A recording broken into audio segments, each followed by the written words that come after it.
Hello friends, this is Sumitra and welcome to TET मंथन।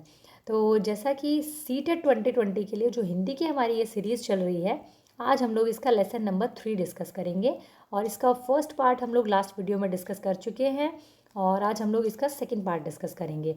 और हमने हिंदी पेडागोजी की फर्स्ट वीडियो में सीटेट का जो हिंदी पेडागोजी का और इंग्लिश पेडागोजी का पूरा सिलेबस है वो हमने डिस्कस किया था। तो अगर आप लोगों ने वो वीडियो नहीं देखी है तो आप उसको ज़रूर जा कर के देखें प्लेलिस्ट में।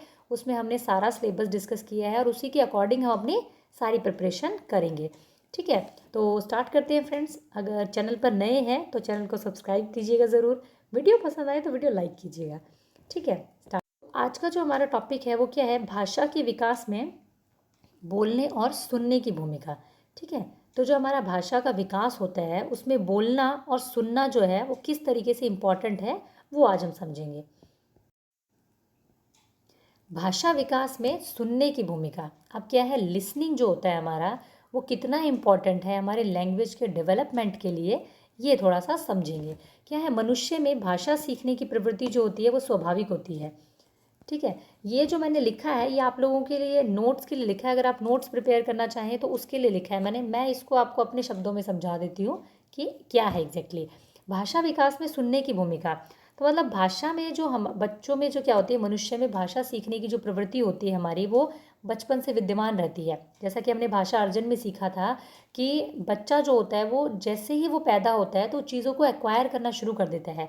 वो सुनता है सबसे पहले, क्योंकि ना तो वो बोल सकता है, खुद को एक्सप्रेस नहीं कर सकता। वो उस टाइम पे क्या करता है, वो चारों तरफ जो उसके हो रहा होता है, जो आसपास के जो उसके फैमिली मेम्बर्स बोल रहे होते हैं, जो आसपास का उसका जितना भी एनवायरनमेंट होता है उसको सुन करके क्या करता है, वो एक्वायर करता है चीज़ों को। और फिर उन्हीं ध्वनियों को क्या है वो भाषा में उनको मतलब कन्वर्ट कर लेता है अपने आने वाले टाइम में।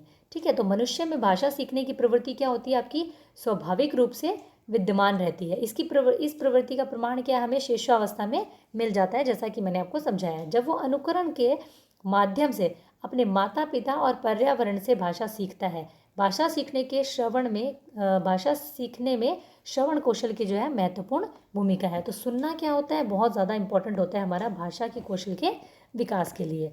ठीक है, मैं ये थोड़ा सा खुद को छोटा ही कर लेती हूँ ताकि आप लोग ठीक से देख पाएंगे। ठीक है, तो श्रवण कौशल क्या होता है हमारा, बच्चों में भाषाई कौशल के विकास क्रम में श्रवण कौशल का विकास सबसे पहले होता है।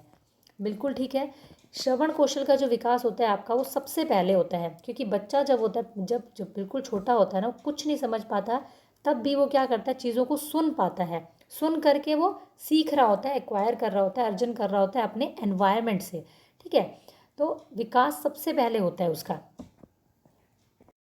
तो जो श्रवण कौशल होता है, जो लिसनिंग स्किल होती है, उससे क्या होता है, बच्चे का क्या होता है कि सारी चीज़ें जितनी भी उसकी आगे के जो चरण होते हैं आपके, जितने भी कौशल होते हैं आपके, चाहे वो पढ़ना हो गया, लिखना हो गया, बोलना हो गया, वो सारे किस पे डिपेंड करते हैं, आपके श्रवण कौशल पे। श्रवण कौशल क्या होता है, पहला चरण होता है, एक बेस होता है, आधार होता है।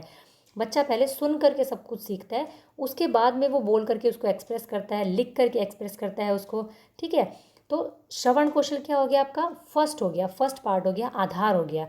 ठीक है, नेक्स्ट आता है आपका शुद्ध उच्चारण में, यानी कि फॉर प्रोनाउंसिएशन। एक आपका सुनना एक स्वाभाविक प्रक्रिया है जिससे बच्चों में शुद्ध उच्चारण करने के कौशल का विकास होता है। तो सुनना, जैसे बच्चा सुनता है, जब वो सुनता है चीज़ों को, तो वो क्या करता है, फिर उनको क्या करता है, करेक्ट प्रोनाउंसिएशन करता है, प्रोनाउंसिएशन करता है करेक्ट सुनने की वजह से। जिस तरीके से वो सुनता है उसी तरीके से उन चीज़ों को ग्रहण करता है और फिर उन चीज़ों को बोलता है वो। ठीक है, तो उनकी क्या होती है, जो उच्चारण संबंधी जो गलतियाँ होती है ना वो दूर हो जाती हैं। क्या होता है, अगर कोई वर्ड बच्चा जो होता है वो गलत बोल रहा होता है, तो वो क्या करेगा, ध्यान से सुनेगा उसको, अपने टीचर को सुनेगा या अपने पेरेंट्स को सुनेगा। सुनने से क्या होगा, उसको समझ में आ जाए कि अच्छा ये वर्ड मतलब मेरे पेरेंट्स तो ऐसे बोल रहे हैं और मैं ऐसे बोल रहा हूँ, इसका मतलब मैं यहाँ पे गलती कर रहा हूँ।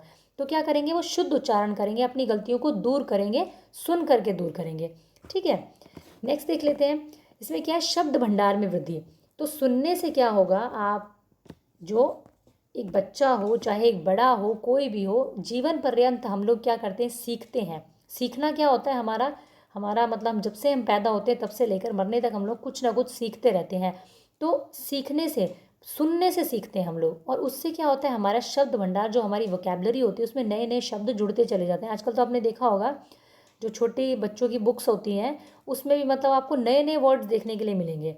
तो क्या होगा, जब बच्चे उन वर्ड्स को सुनते हैं तो क्या होता है कि उनका जो वोकेबलरी होती है वो बहुत अच्छी होती चली जाती है, उसके शब्द जो भंडार होता है उसमें वृद्धि होती है। एज ए टीचर, अगर आप भी एक टीचर हैं तो आपको भी क्या करना चाहिए, बच्चों को नए नए वर्ड से जो है उनको इंट्रोड्यूस करने चाहिए ताकि उनकी वोकेबलरी अच्छी हो सके। ठीक है, तो क्या होता है, शब्द भंडार में क्या होती है, वृद्धि होती है। फिर आता है ध्वनियों का विभेदीकरण करने में, डिफ्रेंशिएशन ऑफ साउंड। सुनना जो होता है वो ध्वनियों में विभेदीकरण करने का सबसे अच्छा माध्यम होता है। ठीक है, इसके द्वारा बच्चा जो होता है वो भिन्न प्रकार की ध्वनियों के मध्य अंतर करना सीख जाता है। अब सुन करके तो हम क्या करते हैं, साउंड में हम लोग डिफरेंस किससे पता करते हैं, सुन करके पता करते हैं। अब एक बात बताइए, अगर आपके सामने बांसुरी बजाई जा रही है, ठीक है, आप उसको सुन करके बताएंगे कि ये बांसुरी की आवाज़ है। ठीक है, आपके सामने अगर ढोल बजाया जा रहा है तो आपको सुन करके पता चलेगा कि ये ढोल है। तो उन साउंड्स में आप डिफरेंस कैसे करोगे, अगर आप सुन नहीं सकता, अगर एक बच्चा सुन नहीं सकता तो वो उसके सामने आप बांसुरी बजा लीजिए, चाहे ढोल बजा लीजिए, चाहे ताशे बजा लीजिए, उसको उन साउंड से कोई मतलब नहीं है। वो उनको डिफ्रेंशिएट नहीं कर पाएगा कि कौन सा साउंड जो है वो किस तरीके से सुना जा रहा है उसके सामने। ठीक है, तो ये हुआ कि आप साउंड्स में डिफ्रेंशिएट कर सकते हैं सुनने से। नेक्स्ट देखते हैं, महत्वपूर्ण जानकारी प्राप्त करने में, टू एक्सट्रैक्ट इन्फॉर्मेशन। अब बच्चा देखो, जैसा कि मैंने आपको बताया, हम लोग मतलब जीवन पर्यंत सीखते रहते हैं। तो बच्चे क्या करते हैं, बच्चों द्वारा कही गई बातों एवं रेडियो, ऑडियो जैसे उपकरणों को सुनकर समाज, सामाजिक व्यवहार, जीवन आदि से संबंधित उपयोगी जानकारियां जो है बच्चा प्राप्त करता है। अब बच्चा क्या है, देखो समाज के बारे में सीखता है, कैसे सीखता है, सुन करके सीखता है। सोशली वो एक इंटरेक्शन करता है समाज के साथ में, उसका सोशलाइजेशन होता है जब वो बाहर जाता है, समाज में, स्कूल में जाता है, नई नई चीज़ों को सीखता है। वो बहुत सारी उसको इन्फॉर्मेशन मिलती है, कैसे मिलती है, वो सुन करके मिलती है। आजकल देख लीजिए आप, छोटे छोटे बच्चे क्या है, कार्टून देखते हैं, और मतलब जो डायलॉग्स आपको ना बड़े मतलब लोगों को भी सीखने में टाइम लगे ना, वो भी वो डायलॉग्स मतलब फट से सीख जाते हैं सुन करके। वो मतलब जो कार्टून्स में जो भी डायलॉग होते हैं, बच्चे उसको मतलब इमिटेट करके उनको सुनते हैं, फिर उसको उनका अनुकरण करके मतलब सीख जाते हैं। इतने छोटे छोटे बच्चे भी आप देखोगे ना, तो सुन करके वो सीख जाते हैं, तो उनको बहुत सारी इन्फॉर्मेशन भी मिलती है उससे, सुनने से। ठीक है, तो फिर क्या होता है, दूसरों की अभिवृत्तियों को ग्रहण करने में, एक और पॉइंट है आपका कि दूसरों की अभिवृत्तियों को ग्रहण करने में। अब देखिए, जैसा कि आप लोगों ने मतलब हमेशा सुना ही होगा कि एक इंसान के पास में तो सारी नॉलेज नहीं हो सकती, एक इंसान तो मतलब सर्वज्ञाता नहीं हो सकता है। वो क्या करता है, कुछ अगर नॉलेज आपके पास में है तो वो दूसरे से भी कुछ सीखता है, उसके नॉलेज को क्या करता है, ग्रहण करता है। कैसे करता है, बच्चा कैसे ग्रहण करता है, अपने टीचर की नॉलेज को वो कैसे ग्रहण करेगा। बच्चे को जो नहीं आ रहा होता है वो टीचर से पूछेगा, अब उसको कैसे ग्रहण करेगा, सुन करके ग्रहण करेगा। टीचर उसको जो कुछ समझा रहा है, अगर वो उसको सुन नहीं सकता है तो वो दूसरों की नॉलेज को अपने अंदर समाहित नहीं कर पाएगा। ठीक है, क्योंकि हर इंसान जो होता है वो हर दूसरे इंसान से कुछ ना कुछ सीखता है, क्योंकि किसी में कुछ स्पेशल होता है, किसी में कुछ स्पेशल होता है। तो हमें जो चीज़ हमारे अंदर किसी चीज़ की कमी होती है वो हम दूसरे से सीखते हैं, उसकी नॉलेज हम किसी और से लेते हैं, जो मोर नॉलेजेबल होता है हमसे, उससे हम सीखते हैं। ठीक है, तो ये एक बात हुई। उसके बाद आता है आपका भाषा विकास में बोलने की भूमिका। अब बोलने की भूमिका क्या होती है, अब सिर्फ सुनने से तो काम नहीं चलेगा कि आपने सुन लिया और आपने मतलब पूरा आपको नॉलेज हो गया और बस उस उतने से काम चल गया। जब तक आप उसको बोल करके एक्सप्रेस नहीं कर पाएंगे, बोल करके खुद को आप दूसरे इंसान के सामने रख नहीं पाएंगे अपनी बातों को, तब तक आपका सीखने का कोई औचित्य नहीं रह जाता फिर। ठीक है, तो आपका क्या स्पीकिंग स्किल में क्या आ जाता है आपका फिर, वाचिक कौशल भी हम इसको कहते हैं, क्योंकि ना कई बार क्या होता है ना, पेपर में थोड़ा सा भी ना वर्ड को चेंज करके दे देते हैं। तो वाचन कौशल, बोलना हो गया आपका, और वाचिक कौशल, कुछ अलग अलग वर्ड हो सकते हैं इसके लिए। भाषा विकास का ये दूसरा चरण है। पहला चरण कौन सा है, बच्चा सुनता है सबसे पहले, उसके बाद में वो बोलता है।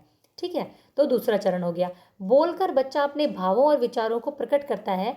ये बालक को मौखिक अभिवृत्ति के लिए प्रेरित करता है। यदि बोलने का कौशल छात्र में विकसित नहीं होता तो इस स्थिति में सीखने की गति बहुत धीरे हो जाती है और भाषा के इस रूप का सर्वाधिक प्रयोग किया जाता है। तो बोलना, जैसा कि मैंने आपको बताया, जो भी हमने सीखा है उसको हम लोगों को अगर दोहराना है या फिर उसको एक्सप्रेस करना है किसी के सामने, तो हम लोगों को उसके लिए क्या करना पड़ेगा, बोलना पड़ेगा। बोलने से ही आपका जो है जो बोलने का आपका जो विकास होगा भाषा का, वो आपका तेज होता है। अगर कोई बच्चा बोल नहीं पाता है तो वो सीखता ही चला जाएगा अंदर ही अंदर, वो खुद को एक्सप्रेस नहीं कर पाएगा, तो कहीं ना कहीं उसके विकास में, उसकी भाषा के विकास में ये चीज़ जो है वो बाधा रहेगी। ठीक है।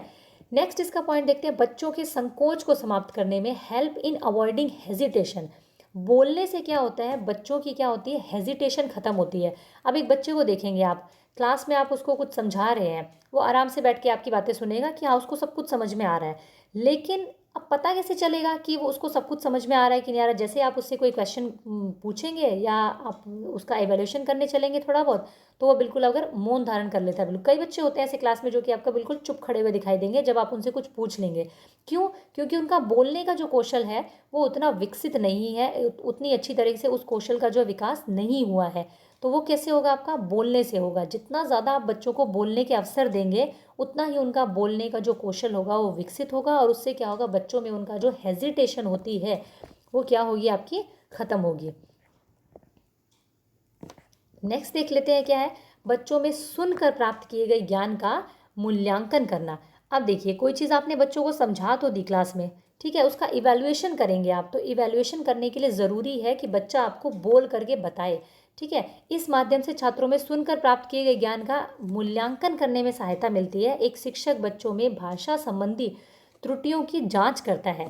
ठीक है, देखिए जैसे कि एक आपने कक्षा में कोई आपने कुछ पढ़ाया, और अगर आपको देखना है कि बच्चे उसको उसी अर्थ में समझ पाए हैं या नहीं समझ पाए, तो अगर आप उनका इवैल्यूएशन करते हैं, तो अगर एक बच्चा बोल करके आपको नहीं बता पाता, तब तक आप उससे कि वो कहाँ गलती कर रहा है, कहाँ वो समझ नहीं पाया है, कहाँ वो त्रुटि कर रहा है बोलने में भाषा संबंधी, आप ये चीज़ को मूल्यांकन नहीं कर पाएंगे जब तक कि एक बच्चा बोल करके नहीं बताएगा। तो बोलना किस चीज़ में सहायक होता है, बच्चों के सुनकर प्राप्त किए गए ज्ञान का मूल्यांकन करने में भी सहायक होता है। ये पॉइंट्स आपके पेपर में पूछे जाते हैं, मतलब एज इट इज़ उठा करके दे दिए जाते हैं कि बोलने में मतलब कौन कौन से इनमें से पॉइंट है जो आपका बोलने के कौशल के विकास के लिए होते हैं। ठीक है, थोड़ा बहुत घुमा करके क्वेश्चन दे देगा, लेकिन चीज़ों को अगर आप समझ पाओगे तो कर जाओगे डील वहाँ पे क्वेश्चन आराम से क्वेश्चंस के साथ। ठीक है, भाव विचार और ज्ञान को अभिव्यक्त करने में सहायक। अब बोलना, जैसे कि हर चीज़ को एक्सप्रेस करने के लिए बोलना ज़रूरी है, उसी तरीके से क्या होगा, आपके इमोशंस होंगे, आपके थॉट्स होंगे, आपकी नॉलेज होगी, बोल करके तो एक्सप्रेस कर पाएंगे। अगर मैं आप लोगों से आज एक इंटरेक्शन कर पा रही हूँ तो बोलने की वजह से कर पा रही हूँ। अगर एक इंसान बोल नहीं सकेगा तो वो आपके साथ में अपने भावों को, अपनी नॉलेज को शेयर नहीं कर पाएगा, बिल्कुल भी बांट नहीं पाएगा। ठीक है, तो बोलने से क्या होता है, आप अपने थॉट्स को एक्सप्रेस कर सकते हैं, आप अपनी नॉलेज को बांट सकते हैं, अभिव्यक्त करने में क्या होता है, आपके लिए सहायक होती है वो। ठीक है, नेक्स्ट देख लेते हैं क्या है इसमें, भाषा प्रवाह को कुशल बनाने में सहायक, making fluent in speaking skill. बोलना जो होता है वो भाषा विकास की प्रक्रिया का वो साधन है जिसके माध्यम से बच्चा अपने भाषा प्रवाह में प्रवीणता और कुशलता का विकास कर सकता है। अब आप लोगों ने सुना होगा, अगर आजकल तो कोर्सेज चल गए हैं मतलब स्पीकिंग इंग्लिश के लिए, कि अगर आपकी इंग्लिश पे पकड़ नहीं है तो आपको स्पीकिंग इंग्लिश का आपको क्या होता है, आपको एक कोर्स प्रोवाइड करते हैं। आजकल तो मतलब फैशन हो गया है स्पीकिंग इंग्लिश का। तो उसमें क्या होता है, आपको वहाँ पर आपको सबसे पहला सजेशन क्या दिया जाता है कि आप बोल बोल करके प्रैक्टिस करो इंग्लिश को। ठीक है, जितना ज़्यादा आप बोल करके किसी भी लैंग्वेज को प्रैक्टिस में लाएंगे उतनी ही ज़्यादा उसके ऊपर आपकी फ्लुएंसी बनेगी। ठीक है, तो बोलना किस लिए, बोलना आपका किस चीज़ में सहायक होगा, आपको फ्लुएंट करने में सहायक होगा। जितना ज़्यादा आप बोल कर चीज़ों को सीखेंगे उतना ही आप क्या करेंगे, बोलने में, उस चीज़ में, उस भाषा में आप क्या है, फ्लुएंट होते चले जाएंगे। उस भाषा में आपकी दक्षता होगी, मजबूती आएगी आपकी भाषा में। ठीक है, नेक्स्ट है आपका आत्मविश्वास में वृद्धि, यानी कि सेल्फ कॉन्फिडेंस इंक्रीज होता है। अगर एक बच्चा जो होता है खुद को अच्छे से प्रस्तुत कर पाता है आपके सामने, अपने विचारों को बता पाता है, अपने ज्ञान को प्रस्तुत कर पाता है, तो उसकी क्या होगी, झिझक खत्म हो जाएगी, उसका हेजिटेशन खत्म हो जाएगा। और अगर एक बच्चे का हेजिटेशन खत्म हो जाता है तो क्या होगा, उसके अंदर सेल्फ कॉन्फिडेंस बिल्ड होता है, किसी भी सिचुएशन में वो खुद को प्रेजेंट कर सकता है, सेल्फ कॉन्फिडेंस जो है उसका वो बढ़ जाता है उसमें। ठीक है, तो वृद्धि होती है। नेक्स्ट आता है विद्यालय के कार्यक्रमों में सक्रिय भूमिका निभाने में सहायक, helps in activity participation in school based programme. तो विकास में क्या होता है, बोलने का जो होता है विशेष महत्व होता है। बालक की बोलने की क्षमता ही उसे विद्यालय के कार्यक्रमों में, जैसे कि भाषण हो गया, वाद विवाद हो गया आपका, ठीक है, वाद विवाद हो गया, अंताक्षरी हो गया, प्रश्नोत्तरी हो गया, यानी Q&A सेशन होता है जो आपका, उसमें सक्रिय भूमिका निभाने के लिए प्रेरित करती है। अगर एक बच्चे की बोलने में अच्छी पकड़ है, फ्लुएंसी है उसकी बोलने में, तो वो उसको क्या करेगी, मोटिवेट करेगी इन सब एक्टिविटीज़ में पार्टिसिपेट करने के लिए। ठीक है, तो इसलिए बोलना जो होता है वो आपके लिए बहुत ही इंपॉर्टेंट रोल प्ले करता है भाषा के विकास में। उसके बाद में हम लोग जैसे कि लेसन के लास्ट में हम लोग 2 क्वेश्चंस को डिस्कस करते हैं, वो हम लोग करेंगे। मैं इन दोनों चीज़ों को, बोलना सुनना, इन दोनों को अगर मैं सम अप करूँ आपको, तो मैं एक एग्जांपल लेके चलते हैं हम लोग कि अगर आप एक इंटरव्यू के लिए गए हैं, मान लीजिए जैसे कि आपने सीटेट क्लियर कर लिया, उसके बाद में आपका केवीएस क्लियर हो गया, उसके बाद आती है इंटरव्यू की बारी। अब इंटरव्यू में क्या होगा, वहाँ पर 50 कैंडिडेट से आप सोच लीजिए, ठीक है। 25 का वहाँ पर क्या होता है, सिलेक्शन हो जाता है, और 25 को क्या कहा जाता है कि आप थोड़ा सा कुछ टाइम बाद आपको ये मौका मिलेगा, या फिर आप कह सकते हैं कि सिलेक्शन नहीं होता है। क्या रीज़न है बताइए आप मुझे। सीटेट आपका देखा कि 50 में से 50 जो कैंडिडेट वहाँ गए अगर केवीएस के लिए, तो इसका मतलब सीटेट 50 का क्लियर है। उसके बाद केवीएस क्लियर किया है, इसका मतलब नॉलेज तो बराबर है दोनों को, सीटेट भी क्लियर किया है, केवीएस भी क्लियर किया है। मतलब जो एक जो थ्योरेटिकल नॉलेज होती है वो दोनों कैंडिडेट्स की, दोनों पार्ट्स की बराबर है। उन 25 की भी जो रिजेक्ट हुए हैं और उन 25 की भी जो सिलेक्ट हुए हैं। लेकिन यहाँ पर अंतर कहाँ आता है, खुद को एक्सप्रेस करने का, बोलने का, ठीक है। सुन करके आपने चीज़ों को कितनी अच्छी तरीके से समझा है, सिर्फ पेपर देने के हिसाब से चीज़ों को समझा है, या फिर आपने उसको प्रैक्टिकली उसको आपने इम्प्लीमेंट करने के हिसाब से समझा है, ठीक है। तो वहाँ पर अगर हम लोग किसी भी चीज़ में थोड़ा सा भी अगर उस चीज़ में हम लोग पीछे रहते हैं, तो इसका एक बहुत बड़ा फैक्टर है। मैं ये नहीं कहती कि आप सिर्फ फ्लुएंट हैं और आपको कुछ नहीं आता हो, आपको सिर्फ बोलने में पकड़ है तो भी आपका मतलब सिलेक्शन होता है, नहीं, ऐसा नहीं है। लेकिन एक बहुत बड़ा फैक्टर है ये कि अगर आपका फ्लुएंसी है, आपका बोलने में आपको फ्लुएंट है, आपको नॉलेज है, सिर्फ नॉलेज होने से कुछ नहीं होता, नॉलेज है और आप उसको एक्सप्रेस नहीं कर पाते, फ्लुएंट नहीं है, तब भी कोई फ़ायदा नहीं है, ठीक है। तो ये एक एग्जाम्पल के तौर पे मैं लेके चल रही हूँ कि उसका रीज़न क्या होता है कि सेम नॉलेज, सेम उस स्टैंडर्ड पे खड़े हुए जो कैंडिडेट होते हैं, उनमें से 25 जो होते हैं वो अलग दिशा में जाते हैं और 25 अलग दिशा में जाते हैं। एक बहुत बड़ा फैक्टर होता है वहाँ पर बोलना, यानी कि स्पीकिंग स्किल, यानी कि उनकी जो कम्युनिकेशन स्किल होती है, जो कि उनकी बोलने की जो आपकी एक कहते हैं ना दक्षता होती है, जो वो उनके अंदर में थोड़ी सी हेजिटेशन रह जाती है। और वहीं पर में वहाँ पर जो होता है क्या होता है, वो थोड़ा सा आपका मतलब कम रह जाता है बाकी लोगों से, आपका जो परफॉर्मेंस होता है वो। क्वेश्चन को देख लेते हैं। तो बच्चों के बोलना सीखने के संदर्भ में कौन सा कथन जो है वो सही है, बोलना सीखने के संदर्भ में कौन सा कथन सही है।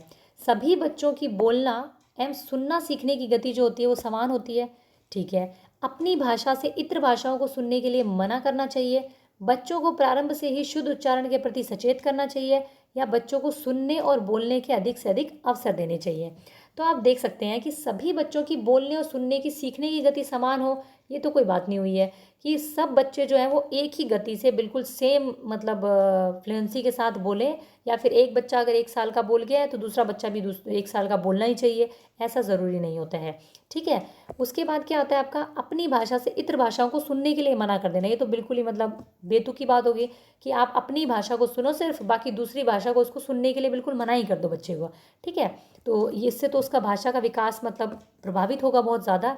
बच्चों को प्रारंभ से ही शुद्ध उच्चारण के प्रति सचेत करना, इसका क्या मतलब है कि भाई आप बच्चे जो जब से मतलब बच्चा छोटा है तभी आप उसके पीछे पड़ जाओ कि भाई आपको बिल्कुल करेक्ट प्रोनाउंसिएशन करना है, बिल्कुल शुद्ध उच्चारण आपका होना चाहिए, तो वो भी आपका क्या है, एक संभव नहीं है। बच्चों को सुनने और बोलने के अधिक से अधिक अवसर देने, ये आपका पॉइंट बिल्कुल ठीक है कि बच्चे जो हैं आपको सुनने के लिए और बोलने के लिए उनको ज़्यादा से ज़्यादा आपको क्या करना है, अवसर देना है, उनको ज़्यादा से ज़्यादा आप उनको मौके देंगे बोलने के लिए, खुद को एक्सप्रेस करने के लिए। आप उनको एक अटेंटिव जो है स्पीकर भी बनाएंगे और एक अटेंटिव आप उनको लिसनर भी बनाएंगे, दोनों के आप उनको मौके देने चाहिए बच्चों को, ठीक है। नेक्स्ट देख लेते हैं, डैश भाषा का अति महत्वपूर्ण प्रकार्य है। अब इनमें से कौन सा है जो भाषा का बहुत महत्वपूर्ण प्रकार्य है। तो अक्षर ज्ञान हो गया आपका, संप्रेषण हो गया, लेखन हो गया, या सुनना हो गया। तो अक्षर ज्ञान जो है अपने आप में अधूरा है, लेखन अपने आप में अधूरा है, और सुनना अपने आप में अधूरा है। संप्रेषण यानी कि कम्युनिकेशन जो होता है आपका, तो आपको नहीं लगता कि ये तीनों चीज़ें जो है कहीं ना कहीं कम्युनिकेशन में ही आ जाती हैं। सुनकर भी आप कम्युनिकेशन करते हैं, लेखन यानी कि लिखकर भी कम्युनिकेशन होता है, अक्षरों का अगर ज्ञान होगा आपको तो वो भी आपका कम्युनिकेशन के अंदर ही आ जाता है। यानी कि ये तीनों चीज़ें जो है कहीं ना कहीं आपकी क्या है, कम्युनिकेशन में सम्माहित हो जाती है। तो सबसे महत्वपूर्ण पूछा है आपको, वहाँ पर 4 ऑप्शन दिए जाएंगे, आपको हो सकता है चारों सही लगे, हो सकता है आपको दो सही लगे, लेकिन आपको बेस्ट चूज़ करना है जो कि आपको वहाँ पे एक नंबर दिलवाएगा। ठीक है, तो इसलिए यहाँ पे आपका आंसर होगा आपका कम्युनिकेशन। ठीक है, तो फ्रेंड्स ये था आज का डिस्कशन हमारा, जिसमें कि हमने भाषा के बोलना और सुनना इन दोनों कौशल की हमने इम्पोर्टेंस को समझा है। नेक्स्ट चैप्टर में हम लोग एक नेक्स्ट लेसन को करेंगे लैंग्वेज से रिलेटेड, हिंदी पेडागोजी से रिलेटेड। तो अगर आपको सेशन पसंद आया हो तो आप लाइक करें और वीडियो को ज़्यादा से ज़्यादा शेयर करें। जो भी आपके सीटेट की प्रिपरेशन कर रहे हैं, जो भी आपके फ्रेंड सर्कल में, सबको आप वीडियो शेयर करें। Thank you so much and keep learning, keep supporting.